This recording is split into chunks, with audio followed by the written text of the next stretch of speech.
Have you ever said something which you felt was completely normal, but someone reacted to it as if you said something very offensive? In global teams, that happens all the time, not because people are difficult, but because our communication styles collide without warning. Hello and namaste. My name is Sunaina, and today I'm going to talk about why we misunderstand each other at work, especially when it comes to working in global teams. One of my earliest global communication shocks came from a simple one word reply. I walked to a senior colleague and asked, "Do you have a moment?" She looked at me and said, "No," and continued typing. I actually froze because in my cultural wiring, we rarely say no directly. We soften it, we wrap it in excuses, or we just delay it. But her response felt absolutely blunt to me. Maybe a little rude as well. But an hour later, she emailed me, "Happy to discuss this over lunch." And that's when it hit me. She wasn't really being unkind or rude. She was just being efficient according to her. But my cultural shock came from my indirect communication style meeting her direct one. But that moment changed the way I understood workplace misunderstandings forever. So let's get some cross cultural wisdom here. Most conflicts at work aren't personal, they're actually perceptual. This is because different communication styles use different rules. For example, direct or indirect communication. Indirect cultures, clarity is kindness, whereas in indirect cultures, cushioning is kindness. So the same sentence lands completely differently. Let's look at time perception. There are linear cultures which live by the clock. And then there are multi-active cultures that live by the conversation. And finally, we have relational cultures that want to maintain harmony. Let me give you an example. One consultant I met felt disrespected when his client made him wait in the UAE. But the client wasn't really being rude. Their culture simply doesn't see time in rigid blocks. Now let's also look at hierarchy. In collectivist societies, hierarchy decides when we speak, how much we speak, and how we address people.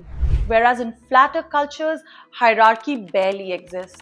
Now imagine having all these people in one team and misunderstandings becomes almost guaranteed unless we understand our own default setting first.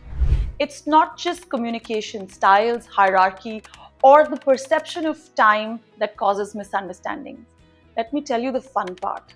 It is also language where things become both funny and confusing. Let's look at this phrase, "I will try." This could mean three different things depending on the culture you come from.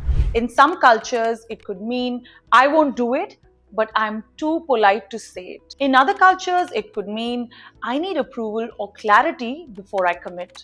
Or it could just simply mean, "Give me time, I'm going to figure it out." And you see, even the tone changes everything. A soft maybe from an indirect communicator like me usually means no.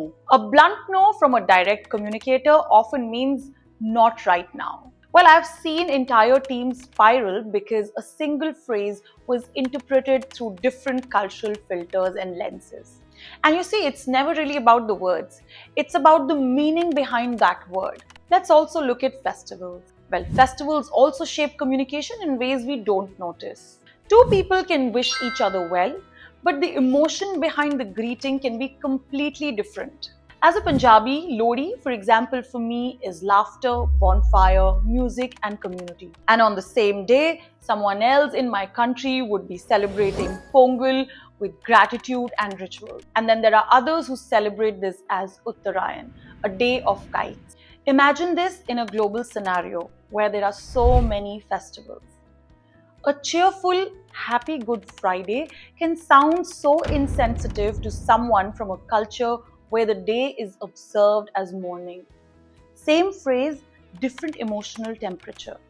It just simply shows lack of global awareness. Well, festive language is not about knowing the dates. It's about understanding how different cultures feel, celebrate, and remember these dates. So as leaders and managers, you cannot simply work with global teams with one communication style. The real work begins with the understanding of your own cultural wiring. I've been talking about my indirect style of communication. Well, my indirect style made perfect sense in my world, but in global rooms, it has often created misunderstandings. And this is where developing cultural intelligence becomes very important. And the cultural intelligence model makes you pause before reacting. What's driving this interaction? What do I know about the communication culture? How should I prepare before entering into global meetings? And how can I adapt without losing authenticity? If someone comes from a face saving culture, direct confrontation shuts them down. And if someone comes from a task focused culture, vague instructions frustrates them. And so there's no universal leadership style. It's only culturally intelligent leaders who survive. Now I am curious. What is your communication style and which culture do you struggle communicating with the most? Tell me in the comments. I'd love to hear your experiences. And if global communication, cultural intelligence, and leadership are the topics you want to understand deeply, make sure you subscribe, share this video, and stay connected because the more we understand culture, the better we work together.